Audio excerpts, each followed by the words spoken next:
So we've definitely seen the rise in the past few years of a kind of right-wing anti-Semitism, hostility to Jews and Israel, which not many people saw coming in the way that it's manifested today, with figures like Tucker Carlson, Candace Owens, Nick Fuentes, and others.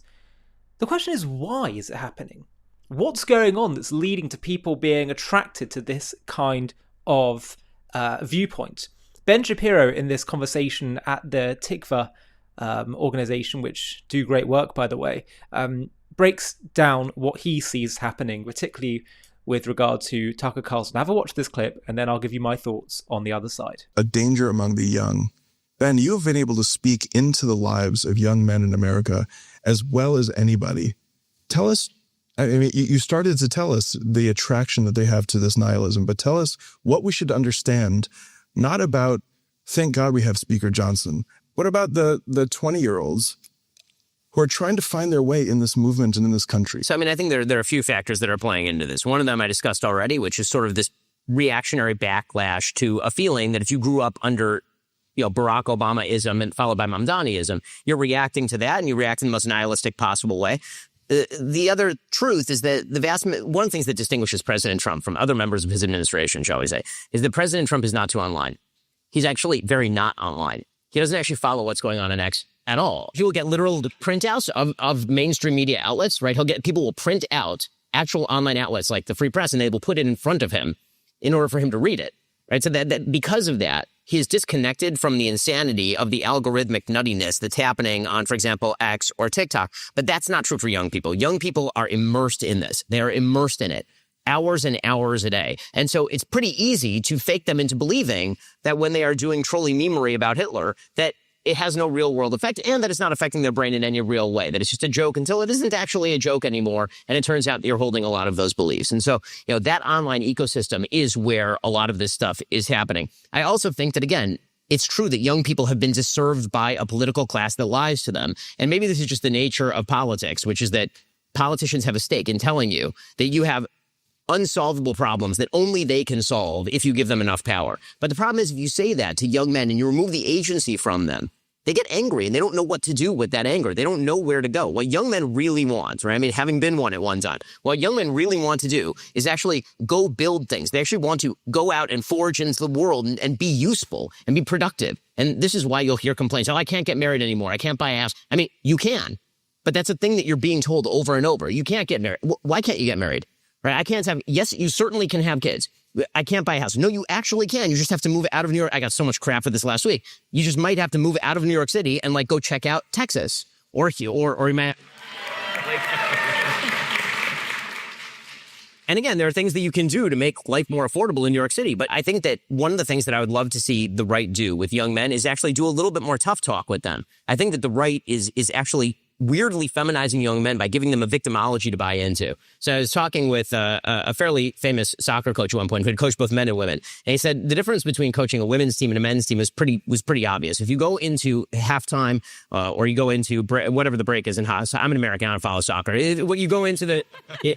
You go into whenever the sort of the break is, and if the men are playing poorly, then the women are playing poorly. You go in and you have to say to them, listen, we didn't get it together, but we're really going to get it together now. We're all going to unite as one. If you go in there and you yell at them and you tell them how much they suck, they'll absolutely collapse. But if you go into a bunch of men, you say, guys, we're going to, that wasn't so bad. We're going to get it together. The guys look at you like, what the hell's wrong with you? If you want the guys to go run through a wall for you, you go in there and you tell them how much they sucked. You tell them that they were awful during the first period or whatever it is. And now you're going to have to pick up your game because you're a bunch of, right? And that's how you actually get men going. But weirdly enough, this is actually what Andrew Tate and Fuentes are doing. Yeah.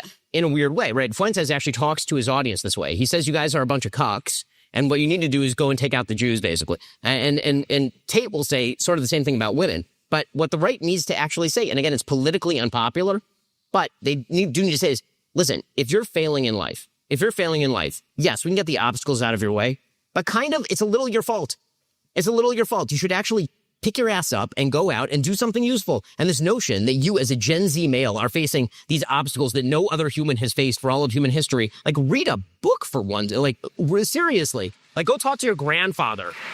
So really interesting thoughts from Ben. And I think he's right to say that what we're seeing actually is just the result of a moral and spiritual vacuum that's existed because our leaders and our society no longer promotes moral clarity and moral direction. And so as a result, there's a vacuum, and people are looking for all kinds of answers. And if they're extreme, well, that gives them a sense of meaning and direction when they'll run to it. But the morality they go to is counterfeit. It's nonsense. And that's what we're seeing happening right now. And it's interesting because from a Jewish perspective, we're told that in the pre-Messianic era, there's going to be utter social chaos. But not just chaos in terms of, let's say, civil discourse and civil society breaking down, but more than that, the actual basic pillars of what we believe to be true breaking down. Total chaos in terms of our understanding of reality. I mean, literally to the point where we can't tell you what a man or a woman is. It says in the Talmud in Sanhedrin 97a that in the pre-Messianic era, the truth will be absent. It's going to be lost. Even among people who claim to be moral leaders, there's going to be so much moral confusion. In the Talmud in Sota says that the face of the generation will be like the face of a dog. And the metaphor is that it's like leaders who look behind them to follow public opinion rather than leading morally, like a dog chasing its tail. And this, I think particularly in the case of the UK, Keir Starmer, you ask anyone about Keir Starmer, the Prime Minister in the UK, they'll tell you he just doesn't have any principles. He just seems to follow whichever way the wind blows in order to maintain power. And it's really, in my mind, an embodiment of the generation that we're in. We're also told that, for example, leaders of Torah, which provides actual wisdom, will be mocked. And there will just be this societal breakdown. And people won't trust each other, and our leading institutions, which we looked as a source of moral integrity, will be gone. It says in the Zohar, in the end of days, truth will be thrown to the ground and falsehood will rise. Now the question is, why is this going to happen? What's the point of this? Well, part of the answer is that in order to create the redemption, the real light of truth, we first have to expose every single falsehood in its entirety. We're told that before the Messianic era, it's like the evil inclination, the Satan, will be allowed to let loose fully so that mankind can fully deal with it. But what's interesting, actually, is that far from that being something that should really intimidate us, actually, in a way, it's the opposite. It will make it easier to defeat. Because the evil inclination, evil ideas, evil ideologies, moral confusion, shroud themselves in mystery and temptation, in intrigue. But actually, the second that you shine a light on it, the second that it's allowed to fully be exposed, you realize that it's just nothing. It's nonsense. And it's mad that it convinced us for so long. Evil is actually just a lot of hot air. So this actually very directly paves the way for the Messianic era, where we will have the light of truth permeating all of existence. Because we're going to bring to light all this falsehood in a way where we actually see how ridiculous it's becoming. And that's what I feel like so many of us are seeing now. We're just looking at these commentators and these crazy ideas and not being able to make distinctions between men and women and all the rest of it. And we're just realizing, hold on, this is actually just a bit ridiculous. So actually, far from it being just creating more and more chaos, the chaos is the prerequisite to order. That, by the way, is seen at the very beginning of creation. There's chaos, and then out of chaos comes order.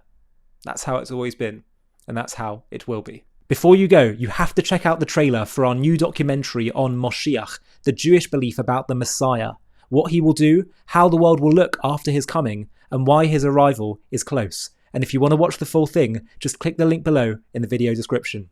For thousands of years, the Jewish people have carried a promise that history is not a random cycle, that suffering and darkness and exile are not the end of the story, that one day the world will be redeemed and the Messiah, the Moshiach in Hebrew, will come. But what does that actually mean? Who is Moshiach? When will he come? How will we know he's real? Why would God design a world that waits so long for redemption in the first place? And what will life feel like after he comes? With AI and machines beginning to replace work, maybe we're already catching a glimpse. But then what will we do with our days? The prophets spoke of that world long ago. In this groundbreaking JTV Plus documentary, we uncover the truth about the Jewish vision of the Messiah, who he is, why it matters, and why his coming could be closer than you think. Join us as we reveal the truth about history's most anticipated figure.